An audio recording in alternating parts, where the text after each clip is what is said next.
Hey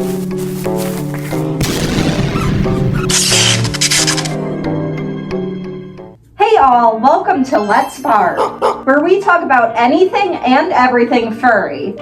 Today I'm going to be talking about furry meets and safety. If you don't know what a furry meet is, it's basically a local get-together of other furries. It's just like any other meet, like a car meet, a cosplay meet, but for furries. I've been going to furry meets since 2021. My first one was actually huge with at least 100 furries. But they can also be as small as like 4 or 5 people. Furmeets aren't just for people with fursuits. It's for people to meet each other in their general area.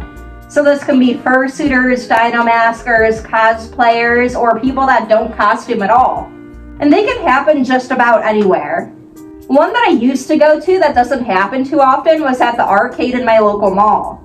But another big one I go to is at a public zoo, which is super fun. And some are a lot more laid back and will just chill somewhere outside. So, I'm going to be telling you from my experience of how to be safe at local fur meets. And this does go for conventions too, but there are some differences with conventions and meetups. So this video is specifically about meetups. Now, first thing is first, most meets are not 18 plus. But with that being said, you are still meeting strangers from online, whether they're local or not. So if you are a minor, please bring a trusted adult. Look, furries for the most part are great people. But the stereotypes do come from somewhere. And sure, maybe just 1 out of like 50, but there are weird people in this fandom, unfortunately. I have not personally met that many, but they do exist, so please be safe. Cause sure, there could be like 100 people that you just love and enjoy hanging out with. But there could always be that one unfortunate person that ruins things for you. And the next one is an important one to me, but I don't see many people really talking about this. And that is background check your meetups. What do I mean by this? So there are a few questions to answer with this. Is it in a safe area? Who's hosting the meetup? Are there any known suspicious individuals attending?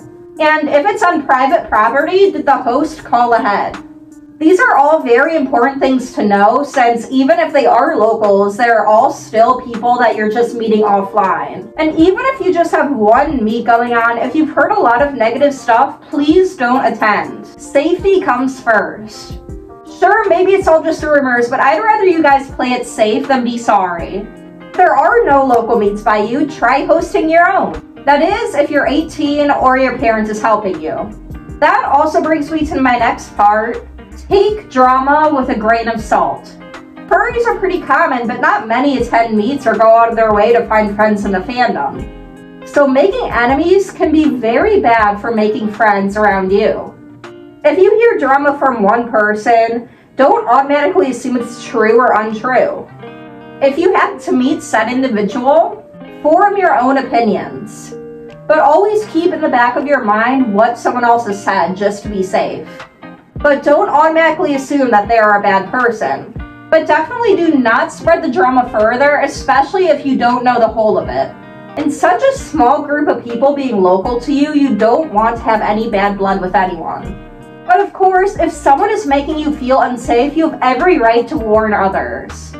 I'm not saying not to tell people if you don't feel comfortable with someone, but if someone is telling you something very out there and they don't have any proof, yes, definitely internalize that to make sure you're safe around said individual, but don't just assume everything is true. Because as sucky as it is, people do make things up about one another.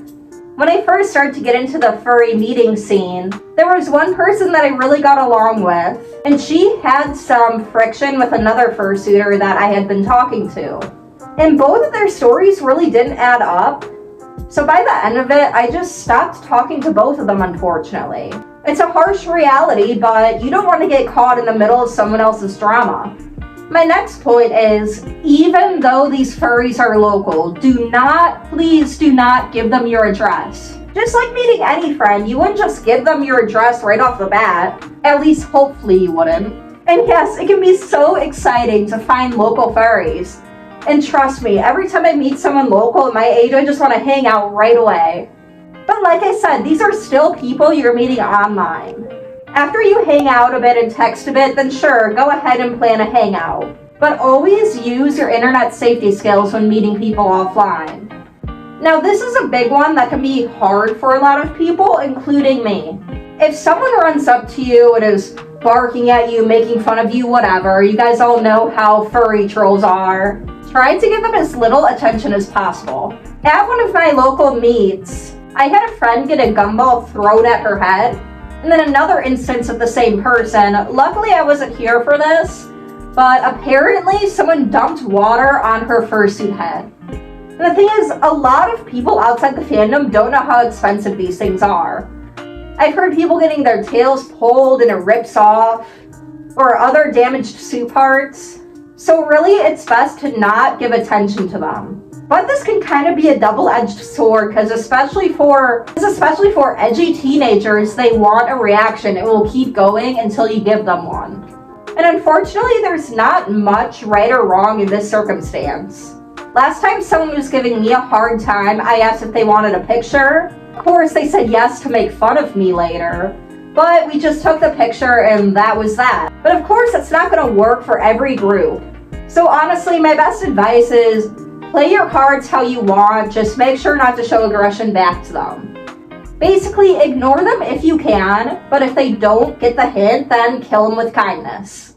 Now, if you're at a meetup and someone in the group, or even outside of the group, is making you uncomfortable, either leave for your safety or stay alert. And always make sure someone outside of the meet space knows where you are, and roughly what time you'll be home, any other stops you'll be taking, yada yada yada, any other things you would do to ensure your safety even outside of a meet.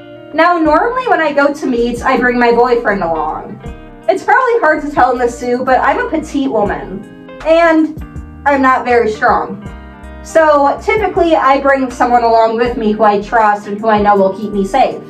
Now there was one time I went alone. It was a meet roughly 30-ish minutes from me, and to me that's not very far as I drive long distances constantly.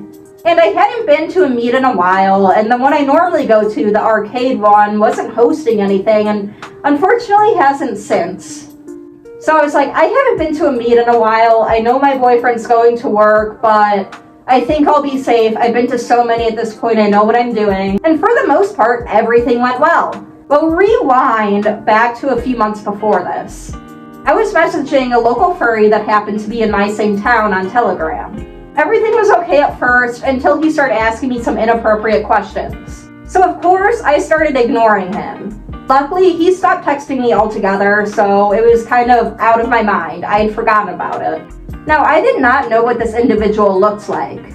Now, back to the meet I was talking about that I went to alone. My phone started buzzing, and I was wearing this suit for the first time out in public. This is the one that I typically wore before.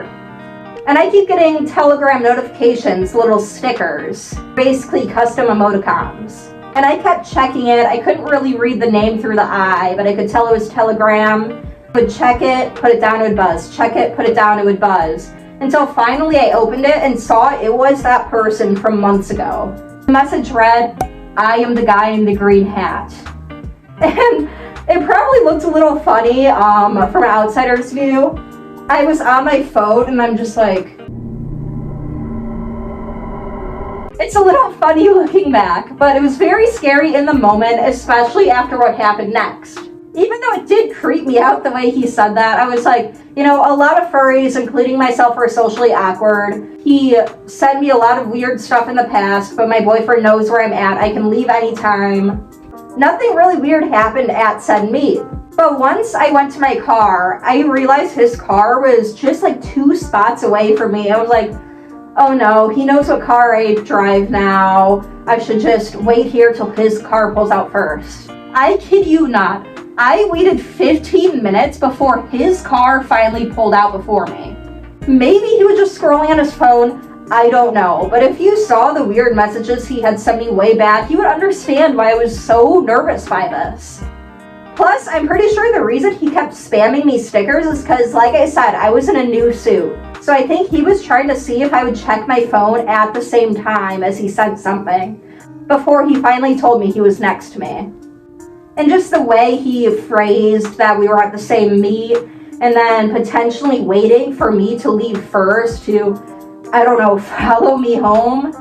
It's a little alarming. And sure, I could be overthinking things, but it's way better to be safe than sorry. Alright, now back to a more light topic. If for whatever reason you need to cross the street, like if you're at a meet outdoors, take off your head if you're wearing one. I know it's different for all kinds of places, but I'm in the suburbs of Chicago, so there's a lot of farmland, yada yada yada.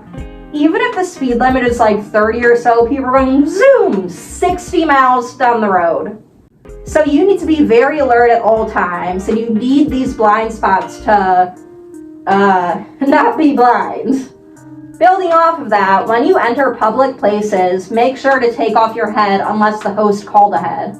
Call ahead about your heads! At the end of one of my first meets, there was a shake and bake just where we were, and we went to go in and get a drink.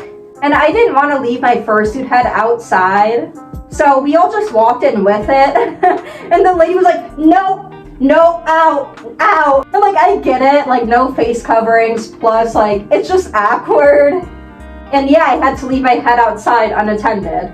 It was fine, but it was very embarrassing and definitely a spectacle for all the other diners to see. Last of all, basic suit safety. Make sure you're hydrated, don't push yourself. If you're getting hot, take it off. If you need a break to sit down, go ahead. And if you're fursuiting, it is important to have a handler with you. I know I went to that meet alone, but I really shouldn't have.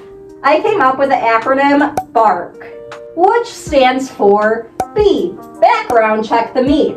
A, be alert. R, rest when needed. And K, keep close to your group.